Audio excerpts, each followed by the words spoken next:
왕이신 나의 하나님,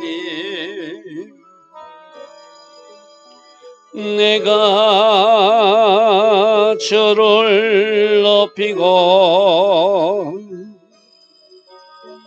영원히 주의 이름을 송축하리다.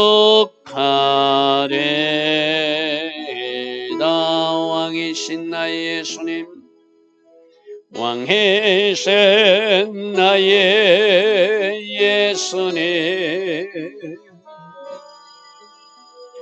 내가 주를 높이고 영원히 주의 이름을 송축하리이다. 왕이신 나의 예수님, 왕이신 나의 예수님, 내가 주를 높이고 영원히 주의 이름을 송축하리이다.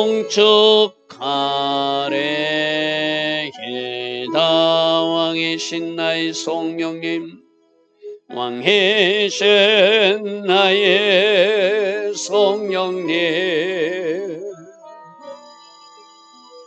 내가 주를 높이고 영원히 주의 이름을 송축하리이다.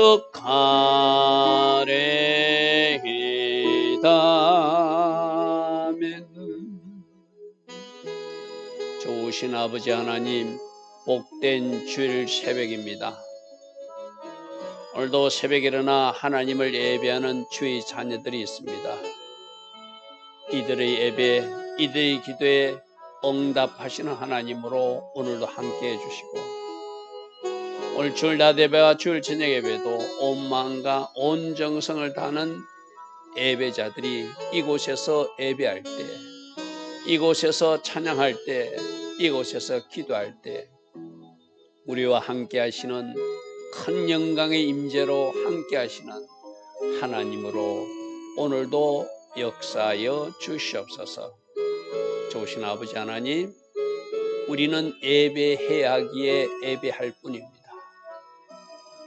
우리 마음과 정성을 다하되 하나님이 기뻐 받으시는 하나님 앞에 음식을 차려드리다 정성을 다한 예배자들 다 될 수 있도록 성령으로 인도하시고 함께 하옵소서. 예수와 하마시아 이름으로 감사하며 기도드리옵나이다. 아멘. 오늘도 새벽에 일어나 하나님을 예배하는 여러분들 축복합니다. 오늘은 열왕기하 6장 24절부터 어제 하나님의 어떤 놀라운 은혜 가운데 엘리사가 그 아람 군대의 눈을 멀게 하고 사마리아 안에 들어오게 하고 포로로 잡았지만 그들을 선대에서 돌려줬더니 다시는 그들이 이스라엘 땅에 들어오지 못했더라. 그렇게 말씀을 마감지었어요. 그죠? 그럼 이스라엘 백성들은, 이스라엘 왕은 어떻게 해야 되죠? 하나님께서 우리를 이렇게도 사랑하시는구나. 우리는 나쁜 짓을 하고 있지만 하나님의 사람 엘리사를 통해서 이렇게 놀랍게 역사해 주신 것을 알았다면은 그 은혜에 합당한 삶을 살아야 되잖아요. 근데 우리 사람들이 그렇지 못하다는 게 참 문제거든요. 하나님이 베푸신 은혜를 잊어버리고 또 자기들은 살던 방식으로 사니까 하나님은 그대로 내버려둘 수 없으니까 다시는 이스라엘 땅을 넘보지 않던 그 아람 군대가 다시 쳐들어오게끔, 그러니까 애국 군대가 쳐들어온다는 것은 이 심판이거든, 그죠? 오늘 24절부터는 그 아람 군대가 다시 쳐들어와서 심각한 기근에 빠지는 하나님이 사마리아 성을 심판하는 그 모습입니다. 자, 24절 이후에 엘리사가 놀랍게 하나님의 방법으로 하나님의 전략으로 아람 군대를 물리친 후에 그래도 이스라엘 진영이 회개치 않으니까 이 말이죠. 아람 왕 베나다시 그의 군대를 데리고 올라와서 사마리아 성을 또 에워싸더라. 항상 이야기하지만 애국 군대가 쳐들어오는 것은 하나님의 심판이에요. 그로 인해서 기근 문제가 발생하는 것도 하나님 심판이고 전염병이 발생하는 것도 하나님 심판이고 악한 지도자가 등장하는 것도 하나님 심판이다. 그게 하나님이 고전적으로 하는 심판의 방법이거든요. 그러니까 사마리아 성을 에워싸니까 이때 애국 군대가 쳐들어올 때는 그냥 이렇게 군사력으로 쳐들어오는 것이 아니라 성을 빙둘러 쌓아버려요. 그러면 성을 에워싸면 성 안에 있는 사람들은 양식이 떨어지고 여러 가지 물자가 부족해서 심각한 기근에 빠지겠죠. 그게 고전적으로 또 군대, 애국 군대들이 사용하는 방식이에요. 예루살렘을 침공할 때도 그랬어요. 로마 군대가 빙 둘러싼다든지 그 바벨론 군대가 둘러싼다든지 하는 것이 그 애국 군대 그 하나의 어떤 전법이거든요. 병법이거든요. 그래서 아람 사람이 사마리아 성을 에워싸니까 성정이 기근이 생기니까 양식이 들어오고 나갈 수 없으니까 그죠? 그래서 먹지도 않는 나귀 머리 하나 사는데 은 80세겔이나 줘야 되고 심지어 비둘기 똥 이걸 뭐 비둘기 똥조차도 먹어야 되는 심각한 기근이라고도 해석하기도 하고 또 값어치가 없는 곡식 종자를 비둘기 똥을 어찌 됐든 먹을 수 없는 평소에 먹지 않는 그런 것을 사는데도 은 5세겔이나 줘야 되는 심각한 경제적 문제가 식량 문제가 발생했다는 거예요. 나중에 이 식량 문제 때문에 자식을 잡아먹는 일이 실제로 일어났다고 성경 기록하고 있거든요. 그러니까 하나님의 백성들이 회개치 않고 하나님의 백성들이 하나님 하신 일에 감사치 않고 또 악한 모습으로 사니까 애국 군대가 쳐들어와서 사마리아 성을 에워싸게 하고 그 일로 그 성 안에는 심각한 경제적 문제, 식량 문제를 발생하게 하더라는 거예요. 자, 26절 이스라엘 왕이 성위로 지나갈 때 한 여인이 외치 이르되 나의 주 왕이여 나를 도우소서. 우리를 좀 도와줘야 되겠습니다. 한 여인이 부르짖어요. 왕도 알아요. 여호와께서 너를 돕지 않으시면 내가 왕이지만 지금 이 상태에서 너를 무엇으로 도울 수 있겠는가? 타작마당으로 말미암아 하겠느냐? 포도주 털로 하겠느냐? 지금 애국 군대가 완전히 에워싸가지고 우리가 지금 이 기근을 당하고 있으니 내가 너를 도와줄 수가 없다. 그렇게 말해놓고 무슨 일로 이렇게 너는 이렇게 나에게 부르짖느냐 물으니까 이 여인이 내게 이르기를 네 아들을 내놓아라.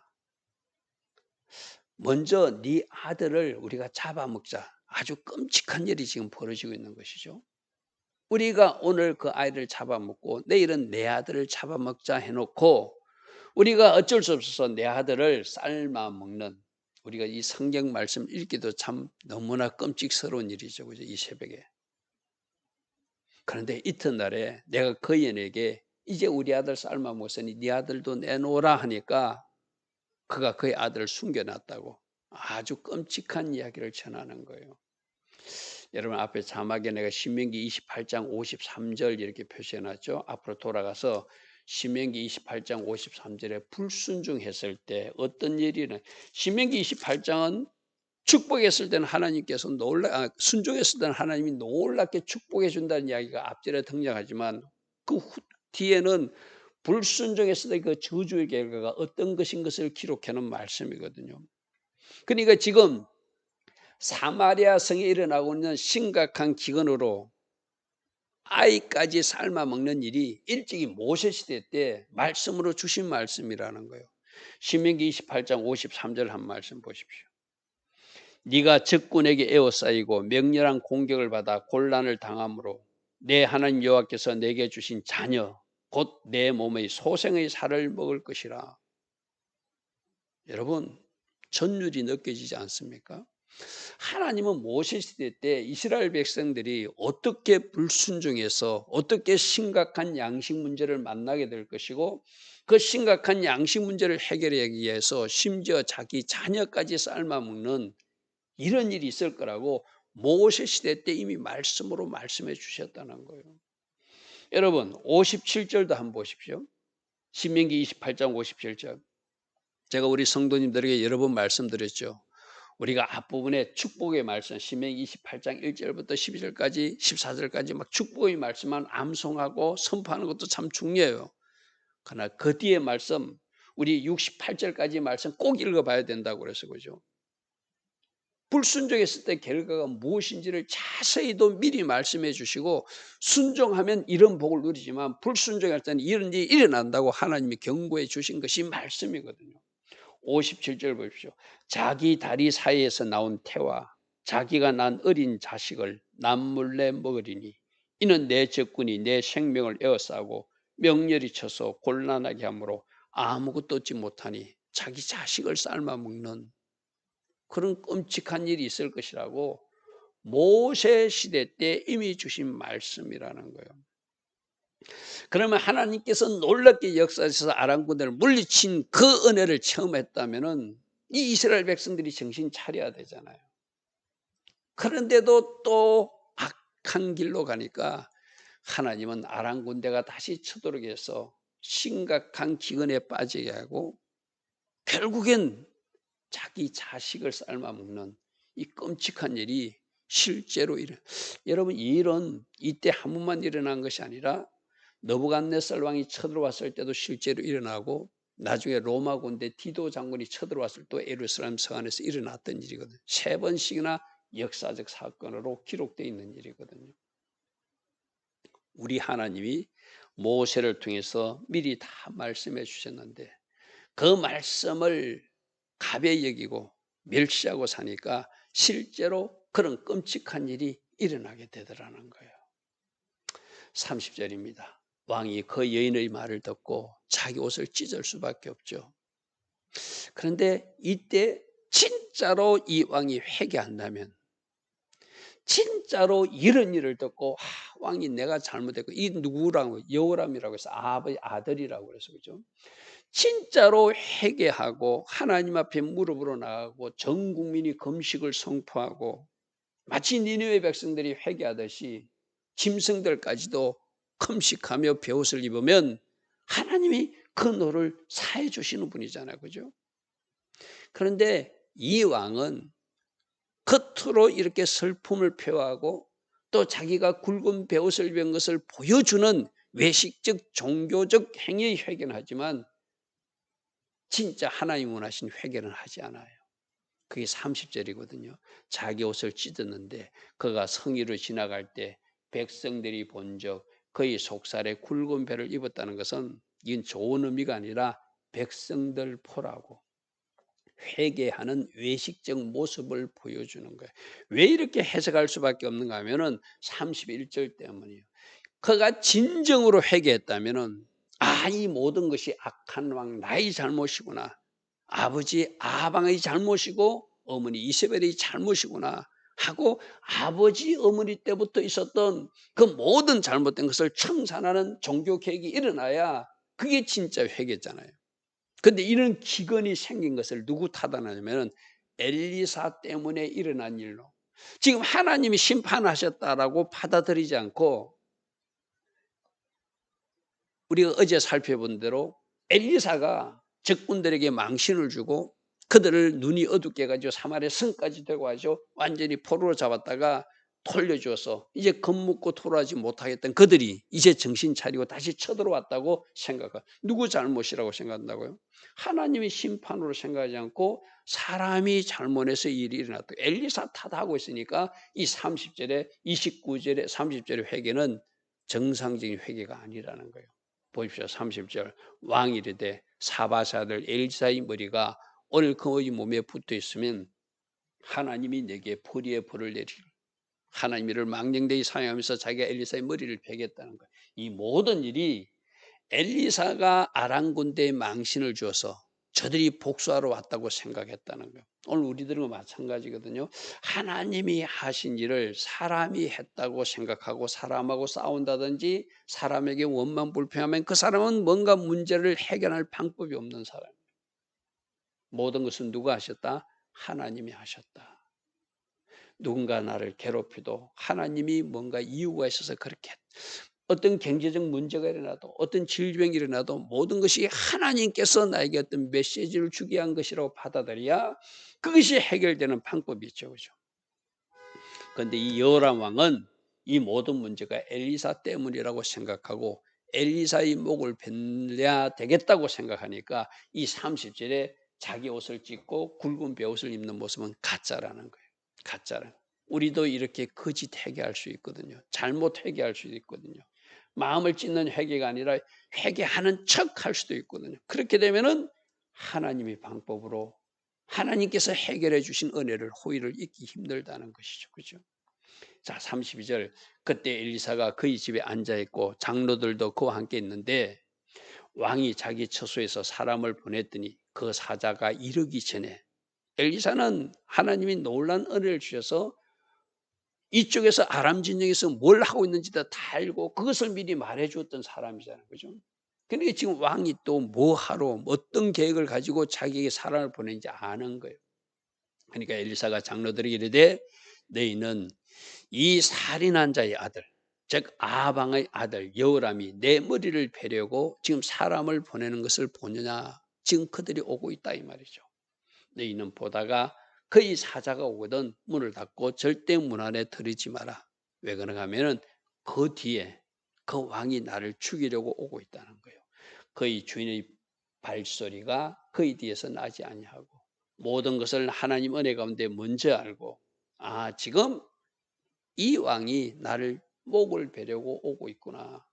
그러니 너희들은 문을 열어주지 말라. 그렇게 장로들에게 말할 수 있는 엘리사였어요. 33절. 근데 갑자기 33절에 놀란 말씀이 등장해요. 무리가 말을 할 때 그 사자가 그에게 이르는데 왕이 이르되 이 재앙이 여호와께로 나왔으니 어찌 더 여호와를 기다리리요.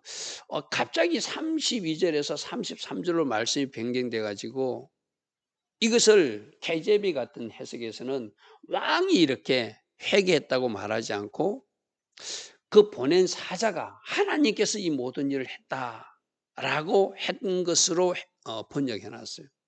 그런데 일반적인 번역은 이 여호람 왕이 어찌된 연유인지는 모르지만 이 모든 일이 왕이 했음을 고백하는 그런 고백이 33절의 고백이에요.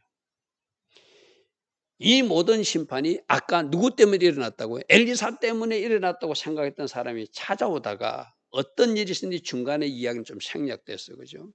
근데 왕이 우리 개정 계획대로 이 재앙이 여호와께로부터 나왔다. 엘리사 때문이 아니고 어찌 더 여호와를 기다리요? 모든 것은 하나님의 심판이구나 받아들였다는 거예요. 우리들에게도 이 33절처럼 처음에는 잘못 생각할 수 있어요. 누구 때문이라고 생각할 수 있고 우연히 일어난 일이라고 생각할 수 있지만 하나님께서 하셨습니다. 우리 선포하라. 모든 것은 주님이 하셨습니다. 바로 그거거든요. 그렇게 인식하고 고백하고 그것을 받아들일 때 뭔가 해결책이 나온다는 것이죠. 그래서 오늘 7장 1절 2절로 제가 더 연결해서 설명해 보요. 왜? 이 33절과 7장 1절은 연결될 말이니까. 이런 왕의 고백이 있고 나서 7장 1절에 엘리사가 이르되 여호와의 말씀을 들을지다. 하나님께서 이렇게 지금 말씀하십니다. 이 말이죠. 왜 이랬을까요? 그들이 회개하니까. 왕이 회개하니까. 하나님이 원하시는 지점으로 돌아오면은 어제도 제가 말씀드렸습니다.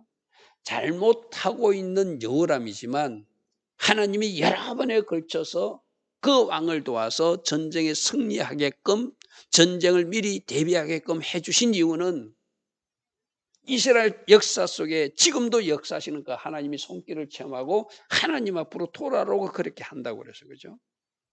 처음에 이 사마리아 성에 기근이라고 심각한 기근이라고 아이까지 삶아먹는 일이 났을 때 엘리사 때문이라고 생각했던 그가 이 모든 재앙이 하나님께로 일어났음을 그 입술로 고백하고 받아들이니까 하나님 말씀이 임합니다. 이제 이 기근 문제가 해결될 것이다. 이렇게 말씀하세요. 내일 이맘때에 사마리아 성문에서 고운 밀가루 한 사, 한 7.3리터가 한 세겔. 아까 낙이 머리 하나가 80세겔이나 줬는데 엄청난 가격 폭등이 완전히 뒤집어지는 놀라운 일이 일어난다는 거예요. 그리고 보리 두 쏘아도 한 세겔로 살 수 있는 일이 날 것이다. 사람의 머리로는 이해되지 않는, 오늘 지금 이 현실에서는 도저히 이해되지 않는 일을 하나님의 말씀이라고 엘리사가 지금 선포하는 거예요. 그러니까 여기 한 장관이라는 사람이 어찌 그런 일이 일어나겠는가 좀 빈정대면서 말합니다.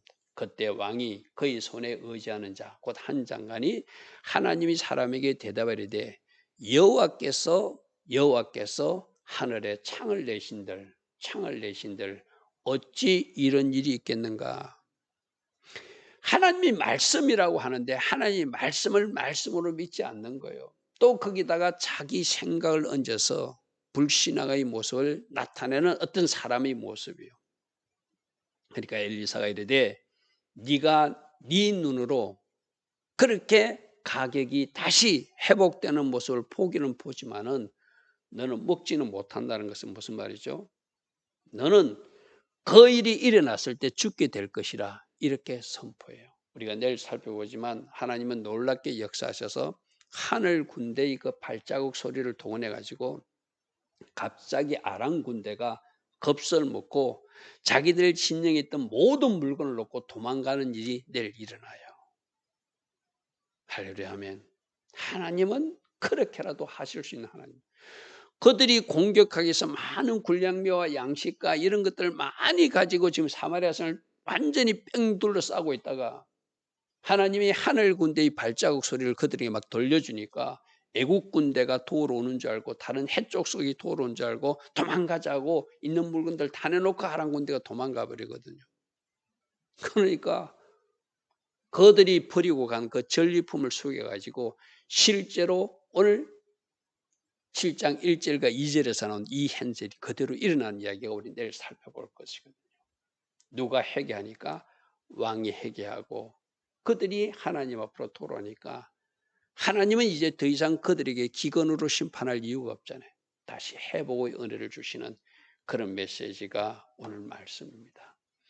오늘도 우리에게 주시는 하나님의 말씀이 있다면, 교훈이 있다면 잘 새겨 들으시길 바랍니다.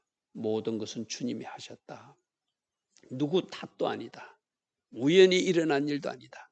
하나님이 하셨으면 그 문제의 해결책도 하나님으로부터 나오는 것이다. 그래서 어떤 문제가 발생했을 때 하나님 앞에 무릎으로 나아가서 그 문제를 해결받아야지. 누군가 때문이라고, 우연히 일어난 일이라고 그렇게 합리화시키거나 원망 불평하게 되면 그 문제는 해결되지 않음을 우리에게 교훈하고 있습니다. 좋으신 아버지 하나님, 오늘 이 사건을 통해서도 우리 각 사람이 주신 하나님의 메시지가 있다면 이 주일 새벽 우리가 아멘으로 가슴에 새기기를 원합니다. 모든 것은 주님이 하셨습니다.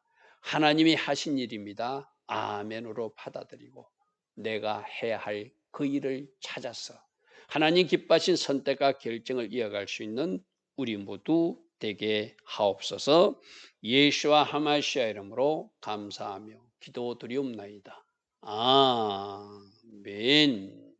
지금은 우리 주 예수 그리스도의 크신 은혜와 하나님 아버지의 영원하신 사랑과 성령 하나님, 오늘도 우리 안에서 내주하셔서 늘 성령으로 초명하여 주시고 인도하여 주시며 때마다 일마다 지혜 주시고 기름 부어 주시고 성령 충만의 복으로 함께하여 주시는 그 은혜가 오늘 복된 주일 새벽에 일어나 하나님을 예배하는 주의 자녀들 머리머리 위에 이 땅에 껴있는 모든 성도님들 위에 지금부터 영원토록 영원히 함께하여 주시기를 간절히 축원하옵나이다. 아멘.